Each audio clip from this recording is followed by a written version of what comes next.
welcome back to the channel, and really this is a follow-up to the last update I did, which cut off around the 30-minute mark. I was just getting ready to talk about this Nasty Habits Nunsploitation box set from Severin, and whatever happened, the just shut off, the video shut off. So this is just a continuation of that update that's really probably 2 weeks ago now. Alright, so Nunsploitation box. This was a disappointment in general. Nunsploitation kind of reminds me of the cannibal subgenre. I mean, once you've seen one, you've kind of seen them all, and they're really kind of dull. Uh, I think that's a true statement for the cannibal subgenre and for Nunsploitation. And this set, although these films are kind of interest from a historical perspective, are pretty dull. But it is a nice set, nice box. We got 4 films here. Let's see. First up, I guess we'll talk about Images in a Convent, which well, now let's do Christina. Christiana the Devil Nun. Uh, this one was directed by Sergio Bergonzelli, who he did, I believe. Well, he did Blood Delirium, I want to see, and he also did In the Folds of the Flesh, and then some westerns. Interesting director. Basically, the story is about a woman that's on a plane, and the plane is looking to crash, and in desperation, she prays to Jesus that if she survives this plane, that she'll lead a righteous life. And of course, so she ends up surviving the plane crash, and goes goes goes to the nunnery, and of course, everything she attempts to do ends up being debauchery, sleazy stuff going on. But she doesn't start out that way. I mean, I think she had honest intentions. It's a sleazy Euro film. As far as special features here, well, you have the extended Italian cut of the film, and then you've got a video essay by Lindsay Hallam, I think. Not bad. I gave it a 6 out of 10. Christiana, the Devil Nun. Alright, next up. How about the story of a clustered nun? Cloistered. This stars Susie Kendall and Catherine Spock, directed by Domenico Pioli. And he's done some interesting stuff. He did Stunt Squad and some Hercules movies. So he's got an interesting filmography here. And a bunch of westerns. Looks like he did a bunch of gladiator stuff. So this film is about a woman who is promised to a powerful family son. And basically what happens is the parents decide that they want to put a stop to it. And so to get her away from the son, they put her in a nunnery. And she spends most of the film fighting her inner demons, lust demons, and really fighting the nuns as well. Overall, this is kind of a dull watch. I think this was kind of the weakest of the films in the set, and I gave it a 5 out of 10. Pretty dull stuff, and it was, in these nunsploitation films, a lot of times the lewd sex, nudity is what kind of drives and propels the storyline. But here, this was a pretty straightforward story, and I believe, if I'm not mistaken, it's based on true events. There are some special features here: trailer, uh, interviews with the camera operator. This is also known as the Unholy Convent and Love Story of a Nun. But the pictures look great. It's scanned in 2K. All right, next up, Bruno Mattei makes his entrance into this box set with the true story of the Nun of Monza. This is the one that's based on a true story, apparently, um, and it's an incredibly restrained film from Bruno Mattei, who's one of the kings of Italian exploitation. The movie is beautifully shot and well acted. If you wondered whether Bruno Mattei can make a movie um, without just ripping off somebody, uh, then yeah, check this one out because he did a great job on it. Unfortunately, overall, while it's beautifully shot and well acted, it's still kind of dull. I gave it a 6 out of 10. It's just, I don't know, maybe I was nunsploitationed out. Um,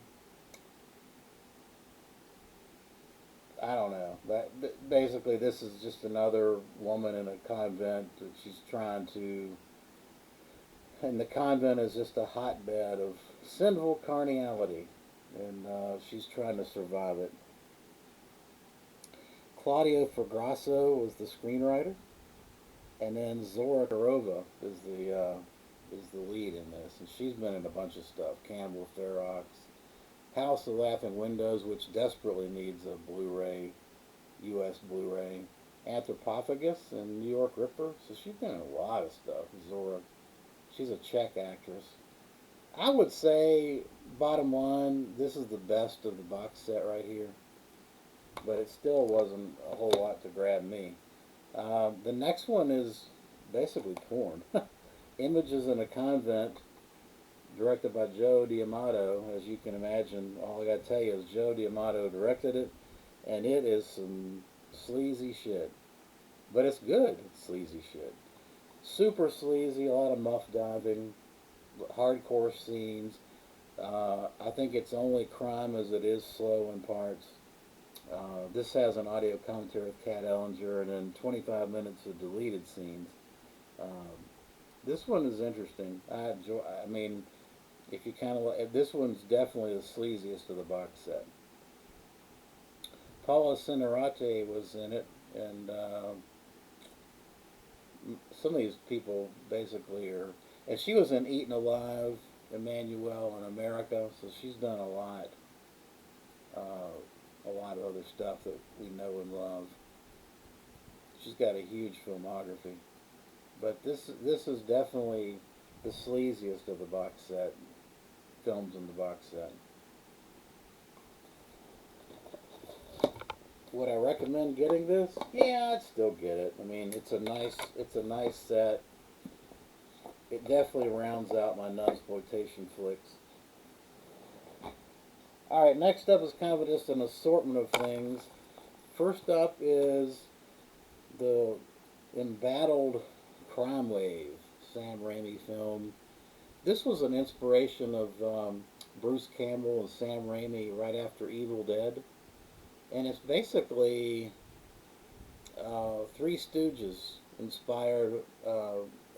Basically, a cartoon. It's a cartoon story, a live action cartoon, and it's just wild, crazy stuff. Paul Smith and Brian James play these two crazy rat catchers that go around just creating havoc and beating the shit up out of people. It has no, it makes no sense. The plot makes no sense. You just gotta turn your brain off and enjoy it. It's a comedy, and it's just silly, silly as hell. I liked it. AFCO Embassy, or whether it was AFCO or it was just Embassy back when they funded this thing, there was a lot of studio interference. And for example, Bruce Campbell was supposed to play the lead in AFCO Embassy, uh, put the kibbutz to that, which so there was a lot of interference in this film. We don't know what it could have been had there not been interference, but still, it's a fun turn your brain off and just watch some silly slapstick. This has an audio commentary track with Bruce Campbell, which was excellent, excellent stuff. Definitely recommend this. 7 out of 10. Crime Wave. Next up is another Brian James film, Nightmare at Noon. This is a Scream Factory release. And this is a film that I was severely disappointed in. You've got a great cast. Bo Hopkins in this, Brian James, uh, and yet they just didn't have a whole lot to do. Nico Mastrakis directed this, and George Kennedy is in this. I guess I was looking for so basically the story is a virus film. You've got this small town that's in and the people go crazy uh, from this virus or that's in the water that they drink, and it makes them just go. It makes them superhuman, and they're also just nuts. I kind of expected this to be a horror comedy with that cast because these guys, these particularly George Kennedy, I think he can be funny even without trying to be funny, but there is no comedy in it. And I don't know if that was intended or not intended, but it fell flat for me. So I gave it a 6 out of 10. As far as special features, there really aren't a. I don't think there's anything.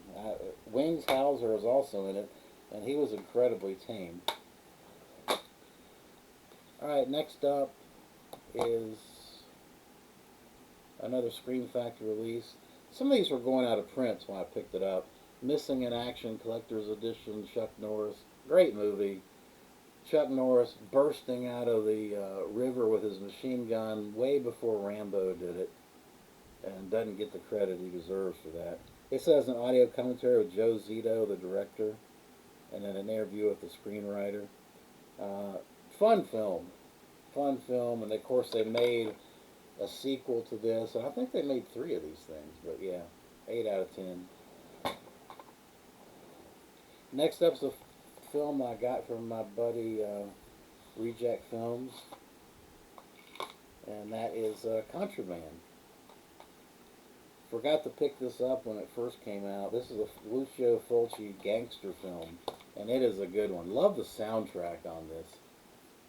Very, very, very 80s. Reminds me a lot of Scarface. But you have warring mobster factions in Italy, and they're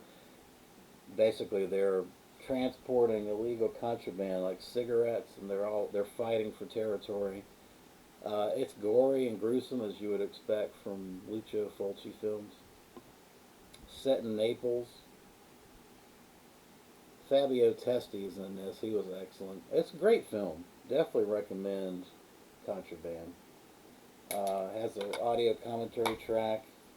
This has a soundtrack as well, and then some lobby cards. Highly recommend Contraband. 8 out of 10 on that one. And then I think finally we're going to stop here. Criterion's Collection, The Third Man. Probably the preeminent uh, crime noir film. It's about Joseph Cotton plays this writer who's been invited by his friend Orson Welles to come to war-torn Hungary, I believe. It's Eastern Europe. And what he doesn't realize is he's being set up by his friend. It's excellent. Excellent film. Beautiful, beautiful shots of Hungary.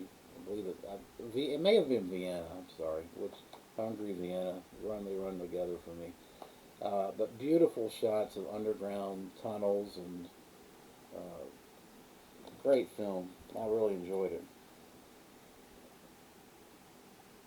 Post-war Vienna, yeah. And basically, Vienna is split up. Like Berlin was after the war. You had the Russian communist side, and you had the NATO American side, British side, and so Harry, who's Orson Welles, is going between the two. He's hiding out on the communist side, but he's conducting business on the American side. And Joseph Cotton just plays this dummy. He's slow on the uptake. Great stuff, as always from Criterion. Beautiful picture quality. If you like crime noir films, I would I would definitely. There's not much better you could start out with than The Third Man. Okay, I think that's going to do it for this update, and I will definitely be back. I've got a stack down there I need to do an update on. Appreciate you watching.